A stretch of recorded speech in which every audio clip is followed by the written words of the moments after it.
Hi friends, നമുക്കൊന്നൊരു വചനം വായിക്കാം.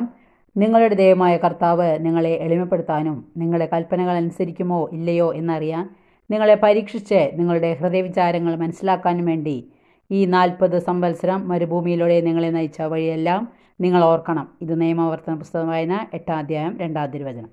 എന്താണ് നമുക്ക് നോക്കാം. സംരക്ഷണത്തിൻ്റെ മാത്രമല്ല പ്രലോഭനങ്ങളുടെയും ഇടമാണ് മരുഭൂമി. ഇസ്രായേൽ ജനത്തിൻ്റെ മരുഭൂമി യാത്ര നിരവധിയായ പ്രലോഭനങ്ങളുടെയും വീഴ്ചകളുടെയും തുടർന്ന് അനുതാപത്തിൻ്റെയും വിലാപത്തിൻ്റെയും അവസരവുമായിരുന്നു. ജനത്തിൻ്റെ വിശ്വാസവും വിശ്വസ്തതയും അനുസരണവും അളക്കുന്നതിന് ദൈവം നൽകിയ അവസരങ്ങൾ ഏറെ ഉണ്ടായി. അതിനെ പരീക്ഷകൾ എന്ന് വിശേഷിപ്പിക്കാം. അറിവും കഴിവും പരിശോധിക്കുന്നതിന് വേണ്ടിയാണല്ലോ പരീക്ഷകൾ.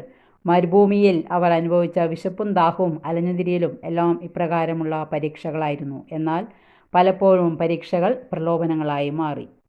പ്രലോഭനങ്ങളെ തിരിച്ചറിയാൻ ദൈവം നമ്മളെ സഹായിക്കട്ടെ എന്ന് നമുക്ക് പ്രാർത്ഥിക്കാം. വചനം ഇഷ്ടപ്പെട്ടെങ്കിൽ ലൈക്ക് ചെയ്യുക. ഓക്കെ.